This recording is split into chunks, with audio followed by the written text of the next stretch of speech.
Welcome to our contract potpourri class. It is going to be a mixture of things we're going to talk about tonight. It's kind of an interesting time as we transition into our fall and winter marketplace. And so oftentimes a lot of things get missed, and we want to cover some of the most commonly asked questions that we received here in the office from brokers like yourself. We are going to go over sewer capacity, charges and assessments. We'll kind of go over a little bit of septic and adding an agent to the mix or buying your own property. We're going to kind of do a little potpourri of everything tonight. And again, it's fast moving, so we are recording. If you have any questions as we go through this, you can send a message through the chat, or you can wait to the very end and we'll open it up for question and answer. So, but yeah, just to kind of start off with my little 3-year-old, he is 3 now. It's pretty cute. He's taken on some of my bad habits, I would say, of my teenagers, especially McKinley, who is 13 now. So she's definitely a teenager, and she seems to always go, oh, and she has this long sigh when everything is kind of stressful. So now he does it all the time. So as we go through some of the things that we're going to discuss, just realize that sometimes we just need to take a breather, kind of just do it. If we have to do a sigh, that's fine. Because most of these things we've encountered as your brokers, as your managing broker. Gary and I have encountered a lot of potpourri type questions, and we usually have a good way of handling it, or we can advise you on how to write a specific clause or to contact that other broker and get clarity on something that you might be experiencing. So you're not alone, even though it's potpourri today. Hopefully we can breathe a sigh of relief when we get done tonight with just a little bit more knowledge that will help you with your contracts. Let's go to the next slide, Shannon. So personal sales, we do allow the personal sales to happen at Best Choice Realty, and we do have errors and omissions insurance that covers you. However, you do have to disclose. It is a state requirement that you disclose that you are a licensed real estate broker in the state of Washington. Many of you are starting to think about, do I want to sell my property or my investment, or maybe I'm a part of an LLC, or maybe I want to buy a property and I found some great off-market deal. It doesn't matter if it's off-market or if it's on-market. The state law does state that if you are a licensed real estate broker and act that you disclose. And people ask me, well, where do I put that disclosure, Rochelle? And I always tell them, either you can do it on an addendum, which becomes part of the contract. Maybe you forgot and you need to add an addendum. That can be done on a Form 34. But if you already know going into it that you're going to be buying a property and you are obviously licensed with Best Choice, you would want to take this little section and you'd say, Rochelle Wilhite is a licensed real estate broker in the state of Washington. And I usually place that in the 22D other section. I believe that's term number 12, but it goes in that section of the 22D. Again, if you mess up or you're like, oh, dang, did I put it on the agent remarks? You probably should if you're listing a property, but at the end of the day, it's not the MLS that's going to take priority. It's the contract, and you need to have it somewhere in the contract if you are a licensed real estate broker handling an aspect of that transaction, if you're a buyer or a seller. Other things to keep in mind when you're doing personal sales is you do want to do an inspection. If you waive it, you might have waived your E&O policy coverage. It does say in our E&O coverage that if you are doing a personal sale, that you are getting an inspection. That might be something you want to consider. Again, it's up to you how you want to structure things, but never know down the road once you close escrow what could maybe befall you, and it might be good protection just to go ahead and offer that, or at least get a home warranty on the transaction. So either an inspection or a home warranty would be my word of advice.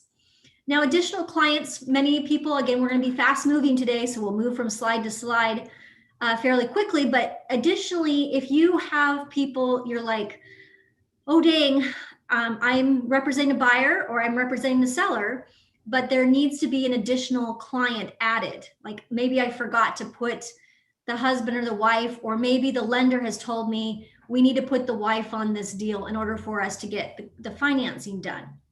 Many people ask me, well, Can I just do an addendum of Form 34? And the answer is yes, same thing, but the MLS back in 2017 provided us with an additional signer addendum, which is 22Z. Now, 22Z, you would check the box. There is a place for both parties to agree to that. And when I'm representing the seller, the first thing I think about when I see a 22Z come on my desk would be, is there a problem with that buyer getting qualified for the loan? So it should be a red flag to those of you who are taking listings if you do get a 22Z, where you may want to hold them accountable to the terms that are in the 22A, such as the financing removal, or if you are wanting to go ahead and execute on the 22AR, because you kind of get a feeling like this is not going the way it should be on the deal. You might want to suggest that your transaction coordinator, or you might want to send over those appropriate notices to hold those buyers accountable before you sign off on the additional signer. This basically means they're putting another person on the contract, which could happen. Sometimes it makes a lot of sense, but ask more questions with that other designated broker or managing broker or another broker. Ask them more about the situation, the reasoning behind using the 22Z, if they did not use it in their original offer, if it comes at you later in the transaction. But I love the form. I think it's great. It makes it easier. So especially if you have, say you have a Chinese buyer and a Chinese they like a husband and wife, and then they have mom and dad also on the contract. It's easier on transaction desk to go ahead and include the 22Z, have it with the husband and the wife, and then if mom or grandma is going to be additionally signing, you can throw in a 22Z, and then grandma's only signing that one page. It makes it a little easier to go through. When it's part of the contract as an addenda, it becomes part of the contract altogether. So it's important to make sure that you have this done correctly. If you have any questions about it, I can certainly answer that with certain circumstances that make sense. Let's go to the next slide. Additional brokers. So then this kind of comes up a lot, especially when you're working with another license, like maybe a licensed transaction coordinator, or maybe you're headed out of town for the holidays and you're like, I need somebody to cover my business, or I have a pending sale. I need to have somebody, opening the doors, maybe doing a showing.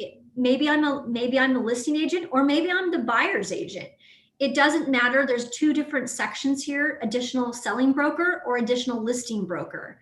If you are an additional, say that you're out of town, but you're on the listing, you're on the 1A, and you have, you found another Best Choice Realty agent to cover you. Without having to sign a new 1A, a new listing agreement, you could add additional broker to this additional listing broker section right here on line number 15. Now, when you're doing open houses, maybe you're not the one that's doing the open house. You don't want to put yourself in harm's way. You are the primary, and maybe you have another Best Choice Realty broker who's hosting an open house for you. I also would have a Form 42A that's signed by the seller, and also listing who is doing that additional work for that seller, because it lists this out. And there are obligations that are associated with being a multiple broker, or disclosing that there is an additional broker who is involved in that purchase or that sale. So if you failed to maybe put that other person on the contract, maybe on page 1, this would be another opportunity after you get mutual to go ahead and have a 42A signed by the appropriate party. So this is a disclosure form. Many people didn't even know that it existed. Again, it was created in 2017. So that is important to know. Jumping into something that I find, and Jerry Kay, every single month we have to talk about, or we deal with a situation where the seller or the buyer was not properly advised by their broker. And that could be us. And so this begs the need for training on this particular section of our contract. It doesn't matter if you're doing a commercial, if you're doing residential, land. We've seen it in condos. Obviously, condos have assessments, but this happens, and we're going to go into a few different slides to kind of explain what you need to be on the lookout for. But on the contract, there's a box that gets checked. And I think a lot of you fail to explain to your buyer or to your seller what it means when they check that appropriate box. Typically it's you creating the offer, or it's you countering when you're representing the seller, one or the other. Either it's assumed by the buyer or it's prepaid in full by seller at closing. But if you look at, I had Shannon pull section H. Again, I think this is page 2 or page 3 in the contract. But if you look at line number 109 through 115, it clearly stipulates what this is.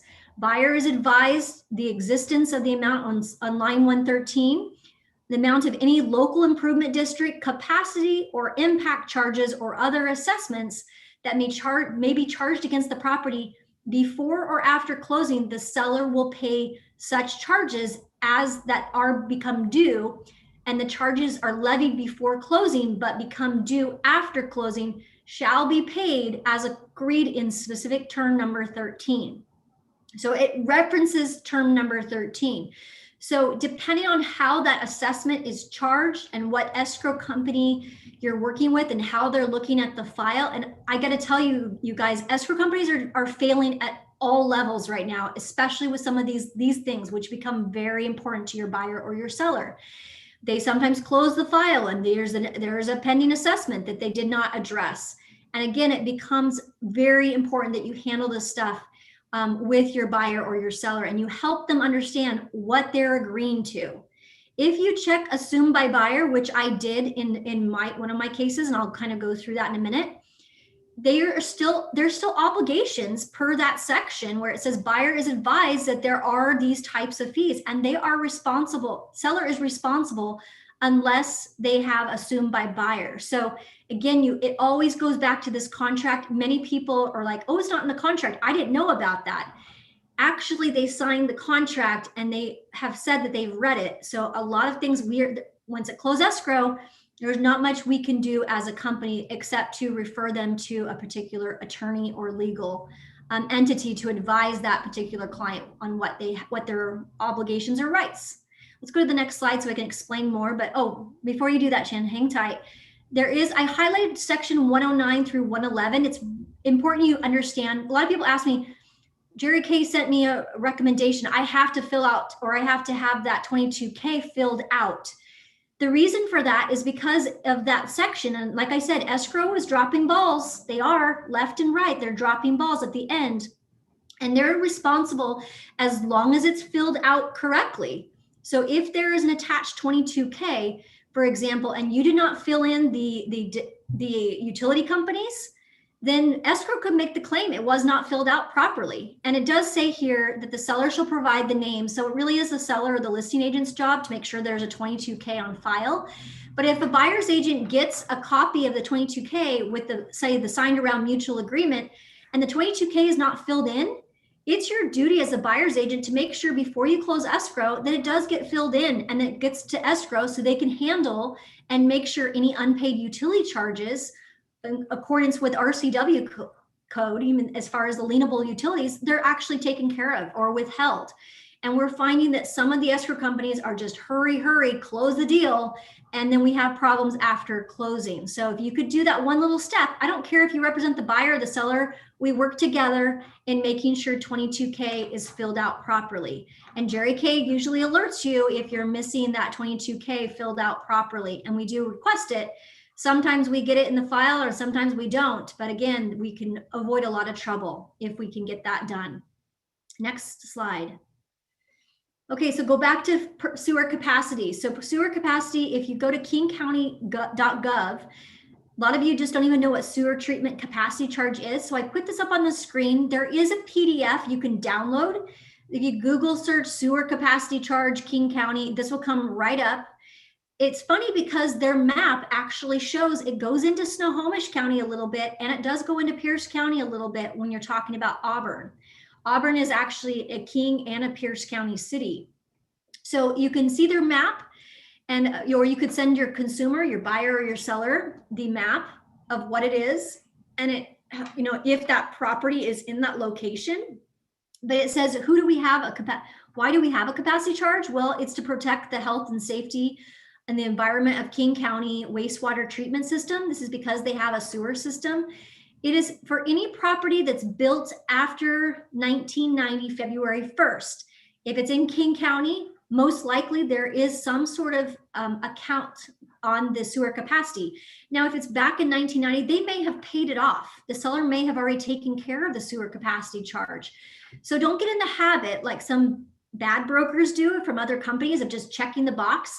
If you're the listing agent, it really is your duty to ask the seller, if it's built after 1990, February 1st, 1990, ask them, are you still paying on your sewer capacity charge with King County?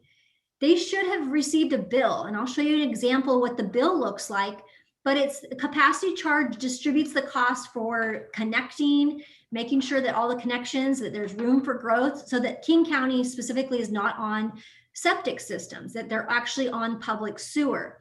All property owners must pay in accordance with King County's service charge. They actually have an amount. Many people are like, well, my seller didn't even know about it. They know about it, and they're just not disclosing to you, or they did not properly fill out their disclosure on their Form 17.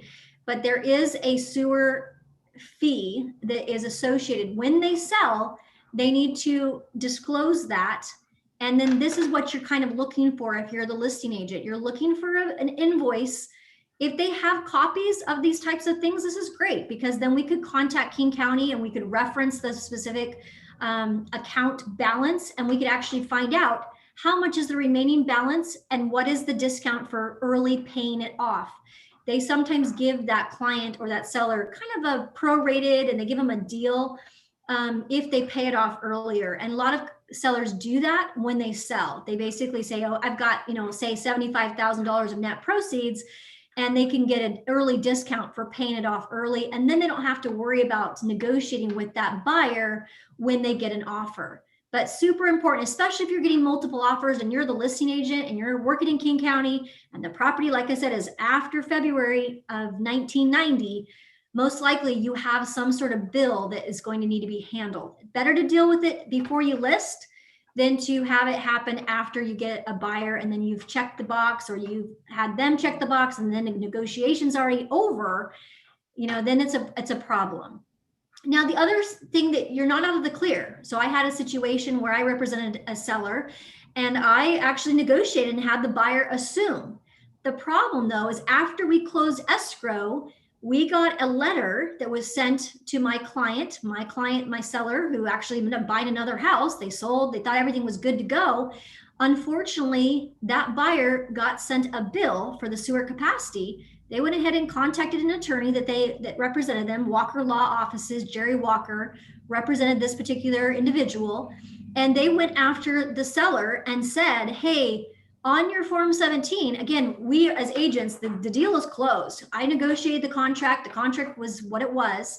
But unfortunately, my seller checked the box. It said, is the property subject to any sewage system fees or charges in addition to those covered in your regularly billed sewer or on-site sewage system maintenance service?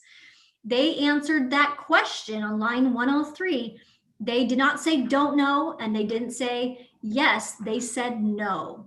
And so for that reason, there was a claim, and my seller had to pay the sewer capacity bill. Legally, they had an obligation, like I discussed earlier, to make sure that was taken care of. Even though I actually had the buyer assume, it didn't matter, because the Form 17 did not properly explain what was really going on. So a lesson learned for that particular seller. They were like, oh my gosh, Rochelle, I can't believe this is happening to me after close. And actually, you took good care of us. Unfortunately, I'm just going to have to pay the bill. And that's what ended up happening. So they didn't incur other legal expenses to fight it. Again, Form 17 is the document that carries over, meaning that an attorney could use a Form 17 after you close escrow to enforce some sort of part of the law. And sewer capacity is something that they look to, and it's a very easy RCW code they quote. And as you can see, this is basically what Jerry Walker wrote. My clients recently were surprised and discovered that there was a sewer capacity charge, and your client stated on Form 17 there was no sewer capacity charge. Advise if your clients will be paying these charges or if court action is necessary. So unfortunately, we were not able to help that particular seller, but again, these are the types of things we deal with after close of escrow. Next slide. So you think, oh, sewer capacity is the only thing that's an assessment. It's not. It's also for things that get assigned to the property while that seller has ownership that is pending or due even after closing. And this is an example from PSE, Puget Sound Energy. And again, homeowners associations assessments are also included in that. But lamppost or lighting or things like that, where like say the city or the street gets together and they decide they want to put these beautiful lampposts up. Well, this one right here was already documented, submitted. We had taken the listing. We had advised the seller, hey, we got the Form 17, we got any receipts they had done, we got the, we just did not get this receipt until after we got a buyer. And Puget Sound Energy sent this over to escrow because they had to collect. They had to collect the $13.02 per month. This was something that was assessed on the property prior to the transfer of ownership. And so we had to address it because it was not very clear. Again, it said it was due, seller had to pay. They were kind of confused. And so basically we actually had to deal with this in an addendum. We had to put a Form 34, get the designated broker involved of the firm that was buying it. I had to get involved. We had to create some language that made sense, attach this invoice. But again, this could have been prevented if that listing agent could have asked the seller a very simple question. Hey, is there anything, any receipts or any kind of assessments or anything that the street maybe has done to the, where they got together and decided to do something?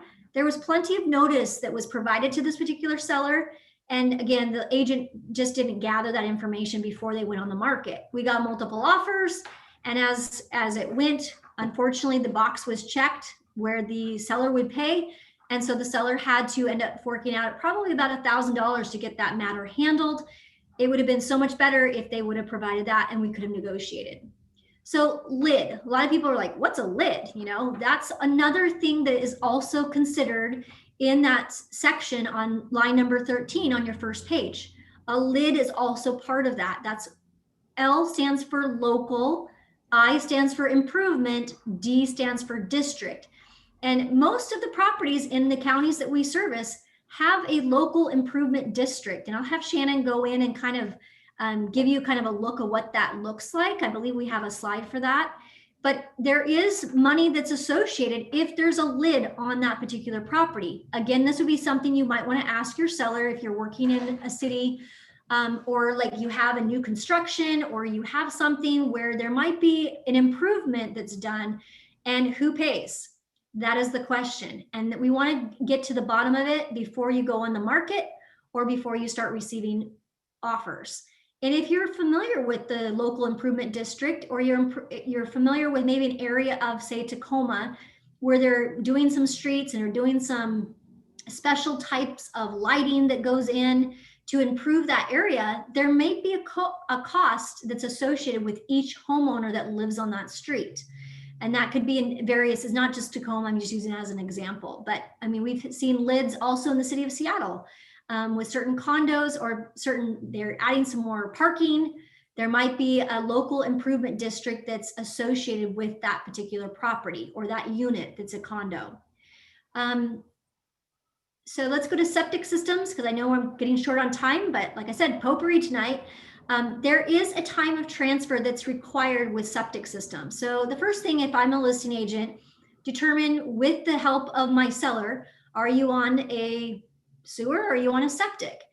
There are cities that are actually on both. And so you may be required to get both. Maybe you have to have a disclosure done that's on a sewer and advise the buyer get a sewer scope done, or you may be on both. So it's best to kind of get some information from the county records, but also from your seller if they have knowledge about a septic system as well as a sewer line. But if you're on septic, you are required to get a time of transfer or some sort of county certificate. Every county is different in how the process would look. But what's helpful is if you are working with any county, there is a website you can go to. It's called allonlinerme.com. And Shannon's doing that right now so you can see. And we're going to go through just an example of one of what you can see. And you don't have to even have taken a listing. Maybe the seller is not being truthful. Maybe you're trying to understand what you're going to be selling. And you'll want to go to this online RME and just see what you're dealing with on that particular property. So we'll go ahead and try this. If you're working with the buyer and maybe you're dealing with an estate sale and you're like, I don't know if the seller has any information about that septic system. Oftentimes you can find it on this online RME. So we're going to put the address in, and then we're going to find, there's a few of them that match that description. So you click on the button, the bubble, and then it pulls up the public record of the septic system with, again, we're not dealing with sewer capacity charges here. I've switched gears on you. It's potpourri tonight. It's a mixture of things.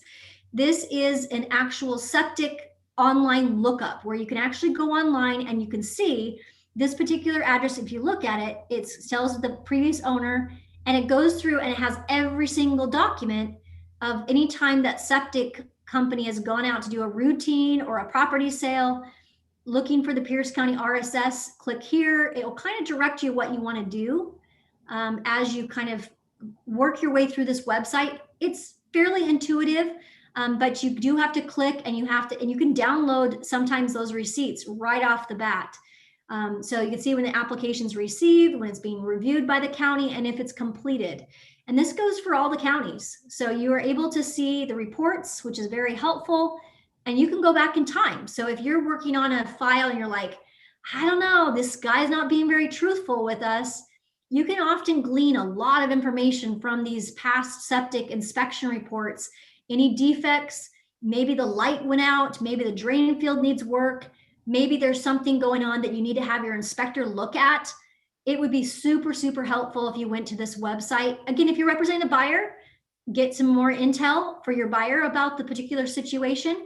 But if you're representing a seller, you might want to go onto the online RME and get some information. Jerry Kay and I use this a lot. And so we have saved a lot of people a lot of headache and a lot of stress just by gathering some of this information and helping point them in the right direction of what is required depending on which county you're selling a home in.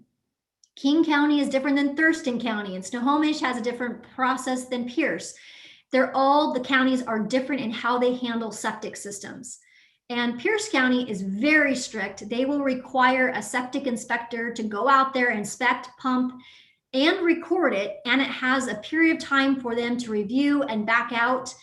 Not all the counties are that strict, but that does take time. And if you're not getting a jump start on this, if say you're the listing agent and you have not submitted that application, you're looking at an extension at this point if you have not received the time of transfer or you have not had that guy from the county go out and inspect. So get a jump start on that. If you're taking a listing, it doesn't hurt to go ahead and get that septic pumped, because usually that pumping will last for about 12 months. So you can definitely get that process started so that you're not negotiating or have a buyer back out because they don't like the septic system. You could potentially provide that disclosure to them right at the moment of mutual acceptance, and then have your technical review by that county person within that period of time in the contract. Sometimes if you wait, if you're the listing agent and you didn't get that application into the system, now you're looking at 10 days. Now you're looking at an extension of an extra week or two. It's super, super tricky to get things through and to make sure the buyers stay hooked to the property if you, as the listing agent, have not done your job. So again, is it your job or is it the buyer's agent's job? We work together to handle properties where there's septic systems involved, and there is a contract. And depending on which county you work for, you're working in, you're going to need to use the appropriate addendum or get a hold harmless agreement in place if you're not using that addendum, to make sure that we are not going to be responsible if the septic system, say, is not working, that the parties then take that liability on. So again, onlinerme.com, great tip. You guys should bookmark that. Make sure that you're using that more than you have in the past, especially if you're representing properties where there's septic systems involved. Let's go to the next slide. Disclosure receipt. Just as a reminder, a lot of you, in fact, Esther asked me at the very beginning of the call, do I have to provide the disclosure receipt? And if you're hand giving the disclosures, or if you're like meeting with the client for the first time and or maybe you forgot or you can't find that email where you delivered these disclosures to them, this is a great receipt you can use and just have them sign off that they've received it. And then we tuck it in the file, and in case we ever have litigation down the line, at least we've done our job and we have proof that we've done our job. The state of Washington only requires that we provide a proof of delivery of these addenda or these disclosures. So if you've provided proof, there's no need for a receipt, but you better have that date of when you sent that email ready for Jerry K or I, so that we can actually confirm with the file that we have a full file and that we've done our job. Next slide. I think that was the end of our presentation. Wow. Straight up 6 o'clock, Shannon. Let's go to some Q&A. Let's see if we can take a few questions. One that I think we got when it pertains to septic is, do you have to pump for an as-is sale? It depends on the county. So that's what I will tell you. For the as-is sale, it depends on the county. Or we need to hold harmless. That's what we're going to need. So one or the other. And we have the hold harmless language that has been approved by our attorney, that we can put it into an addendum, and then you can have both buyer and seller agree to it. But it's taking and it's putting the firm and putting your license out of harm's way and allowing the parties to make a decision on closing the sale, knowing that there potentially could be a defect with that septic system, or that they're assuming those costs that are associated with pumping and inspecting that septic system.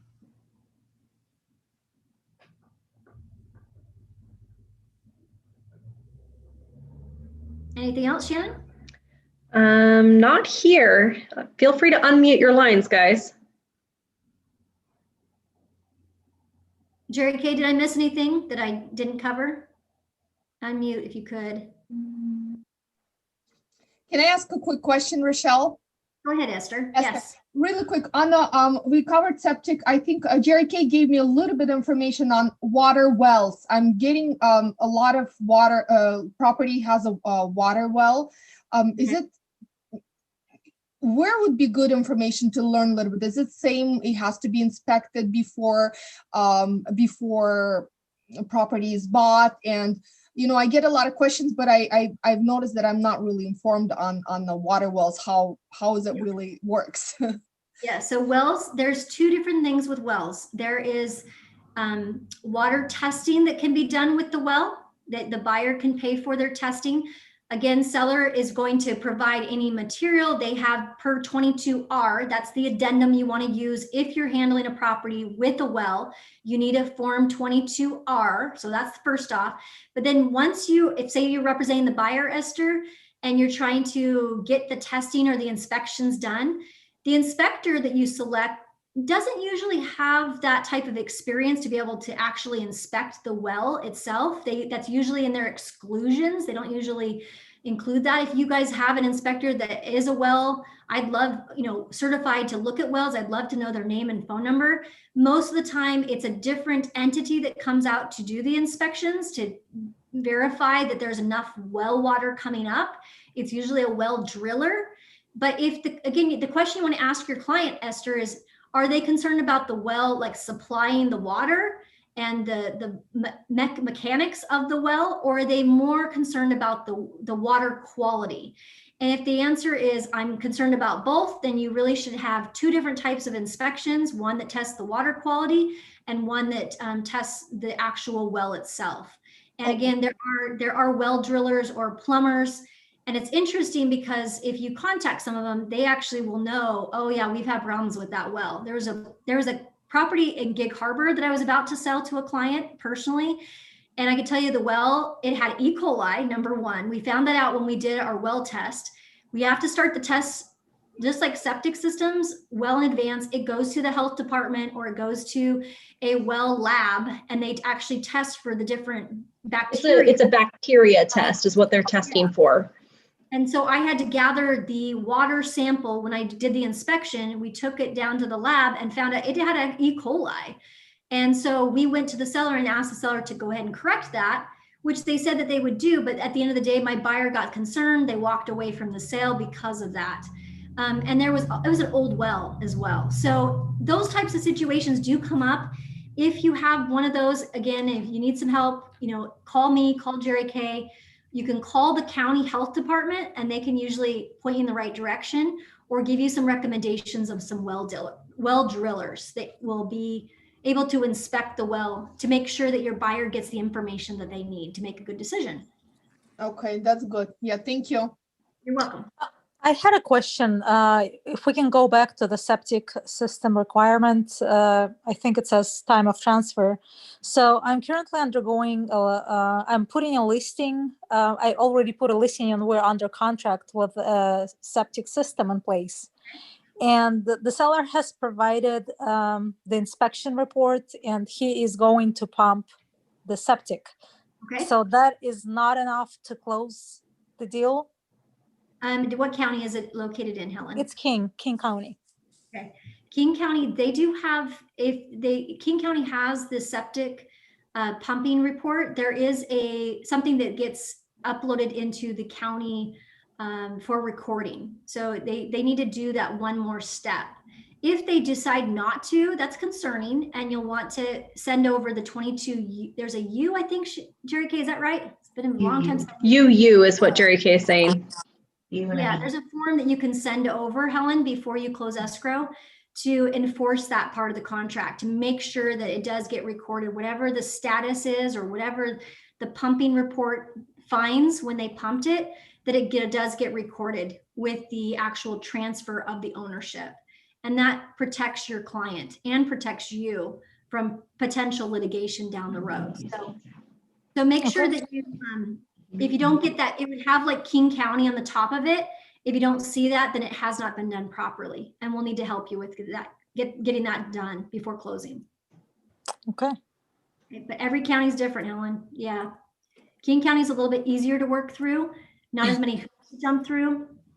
So hopefully we can get what we need done before closing. It's not as time sensitive or doesn't have like 10 days, 3 days, all of these types of times we have to worry about.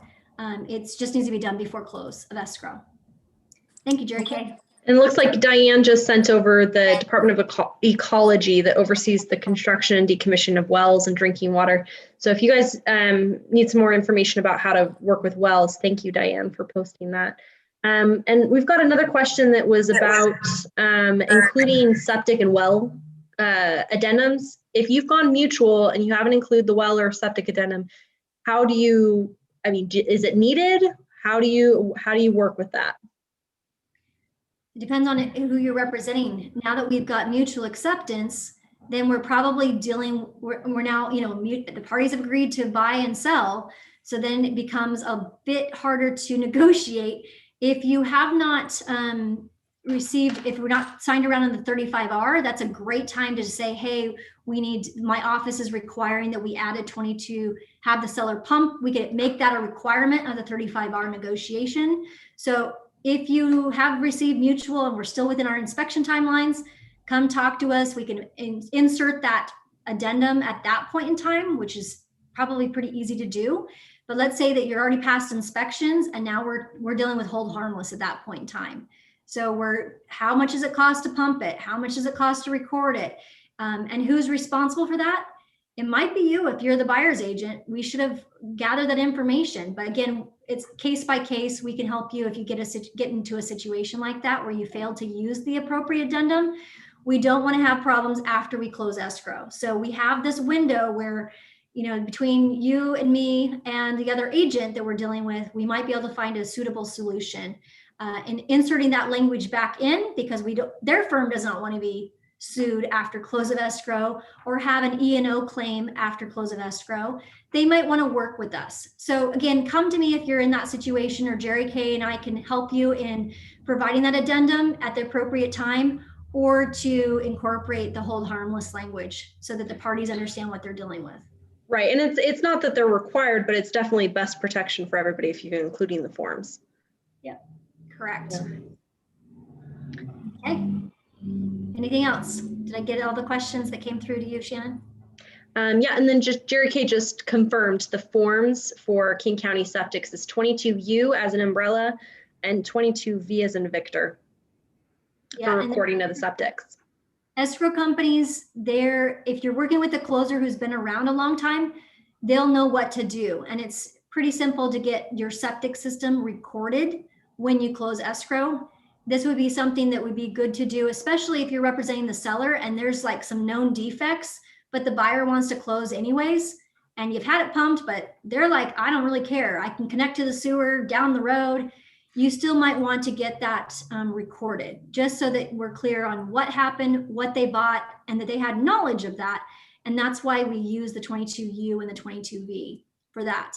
But it's not very common. And some escrow companies don't even know what you're throwing at them. And it does have to be recorded. So there is something that they have to do on their end. You'll see what I'm talking about once you pull up those forms. Okay. That's all the questions I think we had tonight. All right. Super. So you guys meet me Wednesday if you want at noon. We're going to do a nice little panel discussion on some great tips and tricks, kind of the best of for social media. Some of you are like wanting to take a break. Some of you want to get on social media and kind of use it as a CRM. But we've got some tips and tricks that we're going to go over, the best of from Chicago Title, as well as our very own Candace, who is going to give us some ideas and some suggestions that she knows works really well. So join us at noon on Wednesday for that. Same link and same meeting room as we are on tonight. Have a great week, you guys.